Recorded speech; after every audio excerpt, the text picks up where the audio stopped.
Johnny Sandhya சீரியல்ல இப்போ ஒரு எக்ஸ்ட்ராடினரியான எபிசோட் வந்திருக்குன்னே சொல்லலாம். ரகுராம் வந்து செமையா கோவப்பட்டு கட்டைய எடுத்துட்டு கார்த்தியை வந்து அடி அடின்னு அடிக்கிறாங்க. வேற லெவல்ல மாஸா இருந்துச்சு. மிஸ் பண்ணாம ஃபுல்லடியும் கேளுங்க. V7 சுத்தமா போ மாட்டேங்குது. பார்க்கலாம் லைக் பண்ணி பார்த்தீங்கன்னா எனக்கு கொஞ்சம் பேச வந்து மூட்டிட்டா இருக்கும். பேப்பரில் எழுதியிருக்கிறத படிச்சிடுறாங்க. தனா கிட்ட வந்து கேட்குறாங்க. இது எல்லாம் உண்மையா அப்படின்னு சொல்லுமா. நீ சொல்கிறத வச்சு தான் என்னால் ஒரு முடிவு வந்து எடுக்க முடியும். ஏன்னா இதில் எழுதியிருக்கிறது தனா பொண்ணா இருக்கிறனா அப்படின்னு சொல்லி எழுதியிருக்கேன்னா நீ எழுதலைன்னு எனக்கு நல்லாவே தெரியும். அந்த லெட்டரையும் வந்து பார்க்குறாங்க. இது தனாவோட கையெழுத்து இல்லை, மாயாவோட கையெழுத்துன்னு நல்லாவே புரிஞ்சுக்கிறாங்க அந்த இடத்துல. ஆமாங்க, இது எல்லாம் உண்மைதான். என்ன இவன் கூட்டிகிட்டு போனதெல்லாம் உண்மைதான் அப்படின்னு சொல்லி தனா சொல்லும்போது, அப்படியெல்லாம் இல்லவே இல்லை. என்னம்மா உங்கள் மேலே ஒரு பழி போட்டதுனால திருப்பி எங்கள் மேலே ஒரு பழி போட்டு ரெண்டுத்துக்கும் ஈக்குவல் பண்ணலான்னு பார்க்குறீங்களான்னு பசுபதி சொல்லி சமாளிக்க பார்க்குறாங்க. இல்லையா, இது எல்லாம் சத்தியம் வாய்ந்த உண்மை. நான் எல்லா இடத்துலையும் வந்து இது மாதிரி பேப்பர்லாம் எழுதி கொடுத்தேன்னு கதிர் வந்து அந்த இடத்துல போலீஸ்கிட்ட எழுதி கொடுத்தது எல்லாத்தையும் வந்து காட்டுறாங்க. இதை பார்த்தோன்னா கடுப்பாயிட்டாங்க அந்த இடத்துல நம்ம ரகுராம். இப்போ என்ன பண்ணலாம்யா, நீங்களே வந்து ஒரு முடிவுக்கு வந்து வாங்க. பையன் தப்பு பண்ணியிருக்காங்கிற விஷயம் எல்லாம் தெளிவாயிடுச்சு. என்ன சொல்கிற ரகுராம், எங்கள் வீட்டு பையன்தான் தப்பு பண்ணலன்னு சொல்லிட்டு இருக்கான்ல, அதெல்லாம் இங்கே கேட்கணும்னு அவசியம் இல்லை, நியாயமும் இல்லை. எந்த சைடு நியாயம் இருக்குன்னு நல்லாவே தெரியுது. பொண்ணு பக்கம்தான் நியாயம் இருக்குன்னு ரகுராம் வந்து பேசுகிறாங்க. உன் பொண்ணாக இருக்கிறனால தானே நீ இப்படி வந்து முடிவு பண்ணுற. எங்கள் பையனை வந்து அசிங்கப்படுத்தலான்னு முடிவு பண்ணிட்டியா. இது எல்லாம் திட்டமிட்டு சதி செஞ்சுக்கிட்டு இருக்காங்க அப்படின்னு புவனேஸ்வரி சொல்லி சமாளிக்கிறாங்க. யாருமா வந்து சதி செய்கிறது அப்படின்னு மாயா வந்து பேசுகிறாங்க. அப்படியா, அப்போனா இது எல்லாத்துக்கும் வீடியோ ஆதாரம் இருக்குது, நான் வீடியோ எடுத்து வச்சுருக்கேன்னு மாயா வந்து காட்டுறாங்க. ரகுராம் கிட்ட தாலி கட்ட போனது எல்லாத்தையும் வந்து காட்டிகிட்டு இருக்காங்க. இதுக்கு என்ன சொல்கிறீங்க, முடிவாக வந்து சொல்லுங்கன்னொன்னே, இந்த ஃபோட்டோவில் இருக்குது நீ இல்லைன்னு சொல்லுவியா, சொல்கிறா அப்படின்னு சொன்னோன்னே புவனேஸ்வரியால் எதையும் பேச முடியல. அந்த இடத்துல கடைசி நேரத்தில் மாயா தான் கஷ்டப்பட்டு வந்து காப்பாற்றிருக்காங்கங்கிற விஷயத்தை எல்லாத்தையும் வந்து புரிஞ்சுக்கிறாங்க. நம்ம ரகுராம் சாட்டையை எடுத்துகிட்டு வாங்க அப்படின்னு சொன்னோன்னே சாட்டையை எடுத்துகிட்டு தனா கையில் வந்து கொடுக்குறாங்க. உனக்கு எவ்வளோ நேரம் வந்து தோணுதோ அவ்வளோ நேரம் இதை பயன்படுத்திக்க அப்படின்னு சொன்னோன்னே சாட்டையை எடுத்து சொல்லட்டுறாங்க. நம்ம தனா இவனை முதல்ல கட்டுங்கன்னொன்னே அப்படியே கட்டுறாங்க ஒரு இடத்துல. வேணா ரகுராம் வேணாம், என் பையன் வந்து ரொம்ப பாவம், அவனை இந்த ஒரு வாட்டி மட்டும் மன்னிச்சு விட்டுரு. மன்னிக்கிறதா, யாருக்கு யார் மன்னிப்பு தரதுன்னு ஒரு தகுதி தராதவங்கலாம் இருக்குது. நீங்கள்லாம் சத்தியமாக வந்து திருந்தவே மாட்டீங்க. இதுக்கு நான் பதிலடி செமையாக வந்து கொடுப்பேன், அதை உங்கள் குடும்பமே தாங்காது. அப்படியா தானா, நீ இதை பயன்படுத்தினதுக்கப்புறம் கதிர்கிட்டையும் கொடுத்துரு அப்படின்னு சொல்கிறாங்க. இன்னும் ஒரு வார்த்தை பேசுனேன்னு வச்சுக்கேன், அடுத்தது மாயா கிட்ட கொடுப்பேன், அடுத்தது நான் எடுப்பேன். எது வசதி? அம்மா பேசாமல் இருமா, நம்ம பார்த்துக்கலாம். இந்த வழியை நம்ம பொறுத்துக்கிட்டு தான் ஆகணும். கார்த்தி மன்னிச்சிருப்பா, எங்களால் எதுவும் செய்ய முடியலன்னொன்னே தானா வந்து வெளுத்தெடுக்கிறாங்க நம்ம கார்த்தியை. ஏன்டா சத்தியமாக வந்து நீ எல்லாம் திருந்தவே மாட்டேன்ல, நான் இப்போ உன்னை அடிக்கிறது நீ திருந்துறதுக்காக மட்டும்தான். தேவையில்லாமல் திருப்பி திருப்பி என் வழிக்கு வந்தேன்னு வச்சுக்கேன், அதுக்கப்புறம் நான் என்ன செய்வேன்னு எனக்கே தெரியாதுன்னு சொல்லிட்டு தனா வந்து அடி அடின்னு அடிக்கிறாங்க 10 வாட்டி.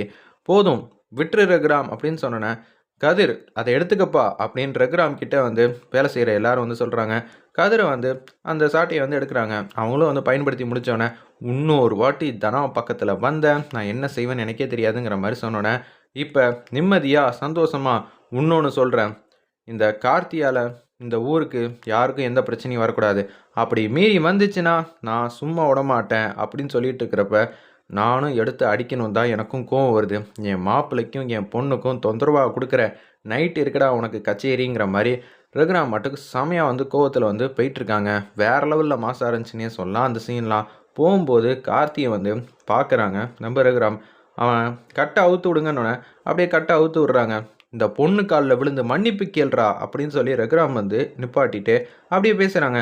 வேணா ரகுராம், இதுக்கு மேலே என் குடும்பத்தை நீ அசிங்கப்படுத்த முடியாது, விட்டுருங்கிறாங்க. பொண்ணு காலில் விழுவணும்னு சொன்னது பசுபதியும் சேர்த்து தான். என்ன சொல்கிறேன், நான் என்ன பண்ணேன்? இப்படி ஒரு பையனை வந்து வளர்த்து வச்சிருக்கல்ல, நீயும் சேர்ந்து காலில் விழுந்தாதான் இவனுக்கு புத்தி வரும். இல்லாட்டி உனக்கும் அதே சவுக்கு தான். எப்படி வசதி அப்படின்னு சொன்னோன்னே, அப்பா வேணாம்ப்பா, நான் செஞ்ச தப்புக்கு நான் காலில் விழுவுறேன்னு சொல்லிட்டு கார்த்தி வந்து காலில் விழுவுறாங்க. விழுந்ததுக்கப்புறம் யாரும் இங்கேருந்து எங்கேயும் போக முடியாது. பசுபதி நீயும் சொன்னதை செஞ்சால் மட்டும்தான் உண்டு. பழி வாங்கிட்டல்ல, இதை நான் என்றைக்குமே மறக்க மாட்டேன். எட்ரா சவுக்க அப்படின்னு சொன்னோன்னே டக்குன்னு காலில் வந்து விழுந்துட்டாங்க. பசுபதியும் எல்லாரும் வந்து போகிறாங்க. இப்படி ஒரு பையனை வந்து வளர்த்து வச்சுருக்காங்க. சி இதெல்லாம் என்ன குடும்பங்கிற மாதிரி எல்லாரும் கண்ணாமண்ணான்னு திட்டிட்டு வந்து போகிறாங்க. பெரிய ஐயா சின்ன ஐயான்னு எல்லாரும் வந்து சவுக்கடி கொடுத்தோம், இவங்களாம் திருத்துவாங்கன்னு நினைக்கிற, இதுக்கெல்லாம் வாய்ப்பே இல்லைன்னு புவனேஸ்வரி பசுபதி கார்த்தியை வந்து வெளுத்தெடுக்கிறாங்க. அப்பா என்னை மன்னிச்சிருங்கப்பா, இப்படியெல்லாம் நடக்கும்னு நினச்சி கூட பார்க்கல. போகிற ரகுராம் திருப்பியும் சும்மாலாம் போகமாட்டான். அவனுக்கு எந்த விஷயமும் தெரியாமல் இருக்கிற வரைக்கும் தான் அமைதியாக இருந்தான்.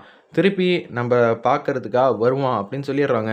என்னது, நம்மளை பார்க்கறதுக்காக வருவானா? வீடு தேடி வந்தால் கூட ஆச்சரியப்படுறதுக்கு எதுவும் இல்லை. ஆனால் இதை எல்லாத்தையும் நம்ம திருப்பி கொடுத்தே ஆகணுங்கிற மாதிரி அதிரடியாக வந்து யோசிக்கிறாங்க. அம்மா என்னம்மா, என்ன போய் காலில் வந்து விழு வச்சுட்டாங்க. ஆமாண்ணே, என்னால் எதையும் வந்து பார்க்க முடியாமல் போயிடுச்சு. ஒவ்வொரு வாட்டியும் நமக்கு இப்படியே நடந்துக்கிட்டே இருக்கே, இதை நான் கொஞ்சம் கூட எதிர்பார்க்கலங்கிற மாதிரி வானத்துக்கு பூமிக்கு வந்து குதிக்கிறாங்க. அந்த இடத்துல நம்ம பசுபதி புவனேஸ்வரிலேருந்து எல்லாரும் அப்படி தான் யோசிச்சுட்டு இருக்காங்க. அத்தை, என்னை மன்னிச்சிருங்க அத்தை, என்னால் ஜெயிக்க முடியாமல் போயிடுச்சுன்னொன்னே தனா வந்து ரொம்ப சந்தோஷமாக வந்து வீட்டுக்கு வந்து போகிறாங்க. வீட்டுக்கு போனதுக்கப்புறம் ரகுராம் வந்து யோசிக்கிறாங்க. என்ன பார்த்தீங்களா, எப்படியெல்லாம் அந்த கார்த்திபையை வந்து இருந்திருக்கான்னு இப்போயாவது தெரிஞ்சிச்சேன்னு சொல்லி ரகுராமுக்கு வந்து எல்லாரும் சொல்லிக்கிட்டு இருக்காங்க. நல்ல வேளை மாயா மட்டும் கடைசி நேரத்தில் வரலன்னா என்ன ஆயிருக்கும்னு சிவராமன், மணி, வீட்டில் இருக்கிற எல்லாரும் சொல்கிறப்ப ரகுராமுக்கு இன்னமும் கோவம் வந்து போவே இல்லை. செமையாக வந்து கோவத்தில் தான் உட்காந்துட்டு இருக்காங்க. உடனே இப்போதைக்கு நான் வெளியில் வந்து காட்டிக்கூடாதுன்னு சொல்லிட்டு நைட் வரைக்கும் வெயிட் பண்ணுறாங்க. நைட் ஆகுது. என் பொண்ணுக்காக நான் நியாயம் கேட்கலன்னா எப்படி? அவள் என்னோட செல்ல பொண்ணு. அவள் விருப்பப்பட்டு ஒரு வாழ்க்கையை வந்து சூஸ் பண்ணியிருக்கா. அதுக்கு முழு உரிமை இருக்குது. ஆனால் அந்த வாழ்க்கையில் கார்த்தி வந்து பிரச்சனை மேலே பிரச்சனை பண்ணிகிட்டு இருக்கானா? இப்போயே இப்படி பண்ணிகிட்டு இருக்கானே, நான் மட்டும் கல்யாணம் பண்ணி வச்சுருந்தா புவனேஸ்வரி நம்ம குடும்பத்தை எப்படியெல்லாம் வந்து பழி வாங்கியிருப்பா. இதுக்காக தான் மாயா வந்து அப்போ அதிரடியாக ஒரு முடிவு எடுத்திருக்கா போல அப்படின்னு சொல்லி யோசிச்சுட்டு வேக வேகமாக வந்து யாருக்கும் தெரியாமல் நைட் டைமில் கட்டையை வந்து எடுக்கிறாங்க. பைக்கை ஸ்டார்ட் பண்ணுறாங்க. வேக வேகமாக போயிட்டுருக்காங்க. புவனேஸ்வர் வீட்டு வாசலில் வந்து நிற்கிறப்ப கட்டையை வந்து கீழே தரையில் அடிக்கிறாங்க. அது பவுன்ஸ் ஆகி திருப்பி வந்து அவர் கையிலேயே வந்து வருது. அப்பன்னு பார்த்து வேட்டி எடுத்து மடித்து கட்டிட்டு அப்புறம் தான் கட்டையை வந்து பிடிக்கிறாங்க. எக்ஸ்ட்ரானரியாக இருந்துச்சுன்னே சொல்லலாம் அந்த சீன்லாம். செமையாக வந்து புவனேஸ்வரி வீட்டு வாசலில் செமையாக வந்து கத்துறாங்க. கார்த்தி வந்து டக்குன்னு எந்திரிக்கிறாங்க. என்னது, யாரோ ஒருத்தவங்க இருக்கிற மாதிரி தெரியுதே, சேச்சே கனவாக இருக்கும் அப்படின்னு சொல்கிறாங்க. ஆனால் இது எல்லாம் கனவு போலயே தெரில. ரகுராம் தான் வீட்டு வாசலில் வந்து வேகமாக வந்து வந்துக்கிட்டே இருக்காங்க. அந்த இடத்துல பசுபதி, புவனேஸ்வரி எல்லாரும் வீட்டு வாசலில் வந்து நிற்கிறாங்க. என்னென்ன, ஏதோ ஒருத்தவங்க கத்துன மாதிரி தெரிஞ்சிச்சு. ரகுராமோட கோவம் எனக்கு இன்னமும் வந்து தெரியுது அப்படின்னு பேசிகிட்டு இருக்கிறப்ப இது எல்லாம் கனவாக இருக்கும்டா, நினைக்கிற மாதிரி ஒன்றும் இல்லை அப்படின்னு சொன்னோன்னே கேட்டு திறக்கிற சத்தம் கேட்குது. அம்மா, அவர் தாம்மா வந்திருக்காரு. இப்போ நம்ம என்ன சொல்லியுமா சமாளிக்க போகிறோன்னு தெரியாமல் பட்டத்தின் உச்சத்தில் வந்து யோசிக்கிற மாதிரி காட்டி இந்த எபிசோட வந்து அருமையாக மாதம் வந்து முடிச்சிருந்தாங்கன்னே சொல்லலாம். வேறு லெவலில் எக்ஸ்ட்ரா நிறையா இருந்துச்சு. ரகுராம் வந்து செமையாக வந்து பர்ஃபார்ம் பண்ணியிருந்தார்.